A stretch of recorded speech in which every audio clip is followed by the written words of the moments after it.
Yes. First మనం BVS Ravi గారితో మొదలు పెడదాం. ఆ తమిళ్ హీరో అజిత్ గారిలాగా బైక్ మీద వచ్చాడు ఆయన.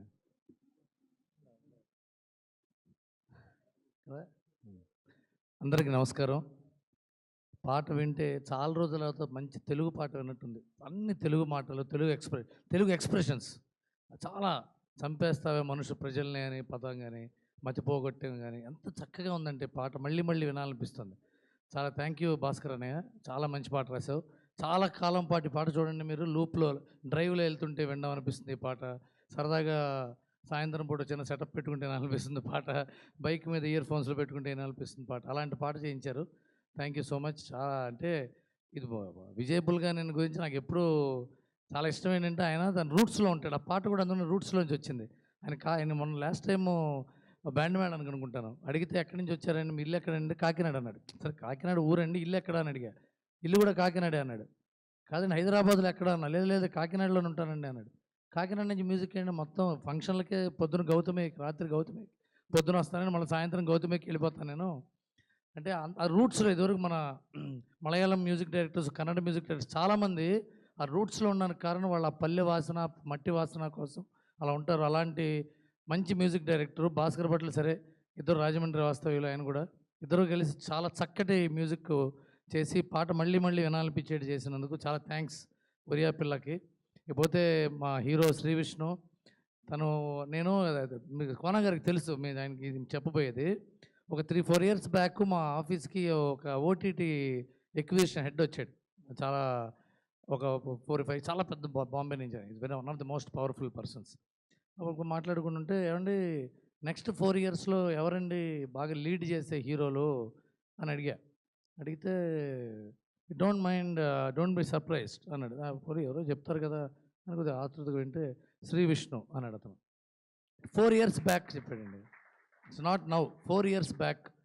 అదేంటండి అని అడిగితే, అతని సినిమాలు చూస్తారని జనం, people will watch him because people like to watch his films. He has that face, he has that command on films అన్నాడు.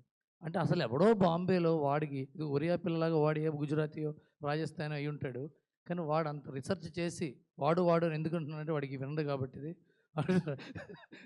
ఇన్ని రీసెర్చ్ చేసి మీ గురించి చెప్పాడంటే అది మీరు అచీవ్ చేసుకున్న మీరు స్వయం కృషి అది. కీప్ ఇట్ అప్ అండి. అలాగే నేను ఈ సినిమాలో చిన్న క్యారెక్టర్ కూడా చేశాను. మా డైరెక్టరు అప్పుడే నాకు అనిపించింది కోనా గారి దగ్గర, సార్ మంచి డైరెక్టర్ సార్, ఫస్ట్ షాట్ చాలా షార్ట్ నేను చిన్న క్యారెక్టర్ చేశా. I'm very very happy to be part of this film. And finally నాకు కోనా వెంకట్ గారు అంటే మా ఫ్యామిలీ. నేను ఆయన ఫ్యామిలీ మెంబర్ని, ఆయన నా ఫ్యామిలీ కాదు, నేను ఆయన ఫ్యామిలీ మెంబర్ని. మా ఇంట్లో ఏం చేసినా ఆయనకు తెలియకుండా ఉండదు. ఎవ్రీడే పొద్దున ఆయన తిట్లు, ఆయన ప్రశంసలు, ఆయన సలహాలతో నా జీవితం స్టార్ట్ అవుతుంది. అందుకని ఈ సినిమా కూడా బ్యాండ్ మేడం లాగా ఆయన చాలా పెద్ద హిట్ అవ్వాలని. అంతకంటే ఎక్కువగా నా కృష్ణ గారు, నా నైబర్ కృష్ణ గారు ప్రొడ్యూసరు. ఆయన 401 అండ్ 204 మా వైఫ్, ఆయన వైఫ్ ఫ్రెండ్స్ కూడా. ఆయన ఒకరోజు కోనా వెంకట్ గారితో సినిమా చేస్తానండి అని చెప్పాడు ఆయన. కంగ్రాచులేషన్స్ సార్, ఇది ఆల్ ది బెస్ట్ కూడా కాదు, గ్యారంటీగా మీరు మంచి సినిమా చేస్తారు, మంచి డబ్బులు. ప్లస్ నాకు ఇష్టమైన హీరో శ్రీ విష్ణు సినిమా చేయడం అంటే ఇంకా నేను హ్యాపీగా ఫీల్ అయ్యాను. అండ్ మా అన్నగారు రఘుబాబు గారు, అలాగే శ్రీకాంత్ అయ్యం గారు, ఇప్పుడు అజిత్ లాగా వచ్చాడు ఆయన బైక్ మీద. వాళ్ళిద్దరూ అంటే వాళ్ళిద్దరిని పెట్టుకోవడం ఊరికే ప్యాడింగ్ అలా కాదు, ఆర్టిస్టులు కాదు వీళ్ళు. నిజంగా క్యారెక్టర్ కలంతో రాస్తేనే వచ్చే ఆర్టిస్టులు వీళ్ళు. రఘుబాబు గారు ఉండాలి ఈ క్యారెక్టర్కి, శ్రీకాంత్ అయ్యం గారు ఉండాలి ఈ క్యారెక్టర్కి అన్నప్పుడే వాళ్ళని కాస్ట్ చేయగలం. అలాంటి క్యారెక్టర్ ఆర్టిస్టులు ఉన్నారు సినిమాలో అంటే చాలా గొప్ప కథ అయి ఉంటుంది. ఇది చాలా మంచి కథ అయి ఉంటుంది. రాధిక్ గారు వచ్చారంటే చాలా మంచి కథ అయి ఉంటుంది. ఇంకా ఎన్నో ప్రమోషనల్ ఈవెంట్స్ ఉంటాయి. All the best entire team of this film. Comrade Kalyan, we are all comrades of comrade Kalyan. Thank you all. Thank you BVS Ravi garu. Raghubabu గారిని మాట్లాడాల్సిందిగా కోరుకుంటున్నాం. అందరికీ నమస్కారం అండి.